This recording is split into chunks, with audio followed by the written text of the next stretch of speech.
So, yeah.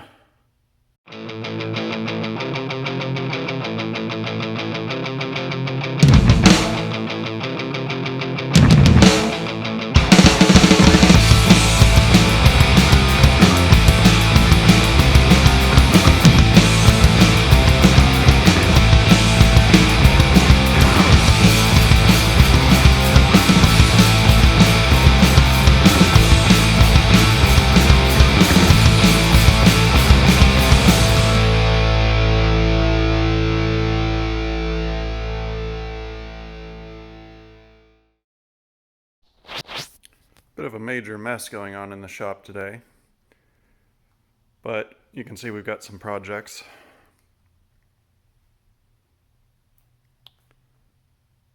So the F-mod's pretty much ready to go.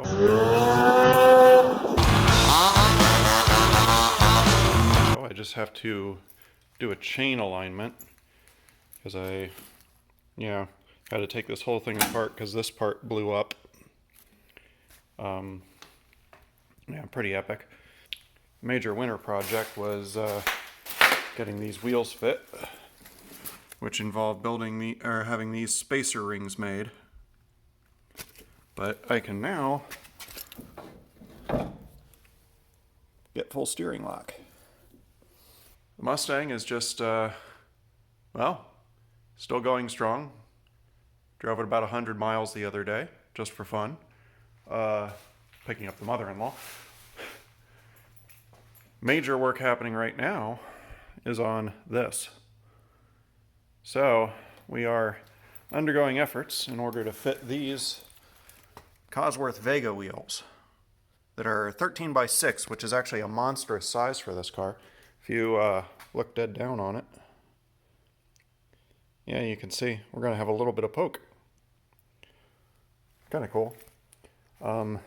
When I say that there's a lot of work going on, this is the parts that have arrived so far. Well, some of these are just taken off the car right now. We have nylotron bushings with offset bushings for the top, and where we gain negative camber. Lowering wedges for the rear suspension.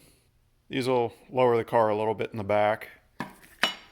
Uprated front springs. These are about 400 pound-inch if I recall correctly. It's either 400 or 450. 3/4 inch front sway bar. Car doesn't have a sway bar right now. And I am working on rebuilding and converting everything from drum brake to disc brake. So these are a pair of disc brake hubs that I got that were taken off of a field car pretty much. So I've cleaned these up. And right now I'm waiting on the parts to replace these bushings inside, which is going to be fun, but yeah. I have a updated wheel bearing kit that goes to tapered bearings instead of ball bearings, so that'll be stronger. These are the disc brake hubs that the bearings go into, obviously. These have already been updated, so stock it uses a 3/8 24 stud. These are 7/16 20 studs, so they're bigger, stronger, and easier to get lug nuts for because the Cosworth Vega wheels are a little unique in their shank diameter and everything, and good luck finding them in 3/8 24. So, yeah, rear radius arms. These are the parts that I need to clean up yet. Dust shields, spring seats. So this is just cut off an old junk control arm, but you can see that that's the kingpin that goes into that. But the Bugeye has been undergoing a lot. I swapped out the steering wheel for something a little sportier because the stock one was just way too big and too narrow. I've actually got that in the Bugeye parts hoard over here. Yeah, it was just not as fun. So the other thing that we're going to have to do is on the rear, we have to upgrade the studs on the rear, but we also have to totally swap out these drum brakes for drum brakes off of a car with disc brakes in the front, because the cylinders and all the backing plates and parts are different. However, in the Bugeye parts hoard, we have a later rear end, so I can take the parts off of that and swap it over. And yes, that is an entire spare engine and transmission sitting on the shelf buried in junk. These are the old and toasted parts from the field car hoard. So everything you see in here will be changed out.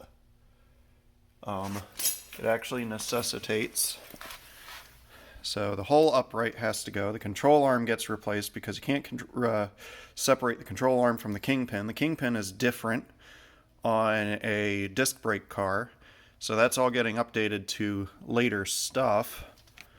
And that's not as tight as you think it is. So yeah, flip front hinge there. So let's see if I can do this one-handed.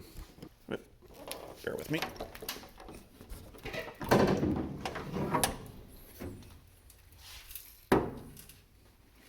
Little old engine. I've actually got the exhaust header removed from it right now because it needed to be removed to access the bolts at the back of the front suspension on this side. So, yeah, this side's been coming apart. So yeah, the lever shocks have been removed. I need to get the ones off the rear and box them all up and send them off to be rebuilt. And I'm gonna get upgraded valving on the front at least. So, yeah, that's about what's going on in the Mustang Boy garage. Still sitting proudly. So yeah.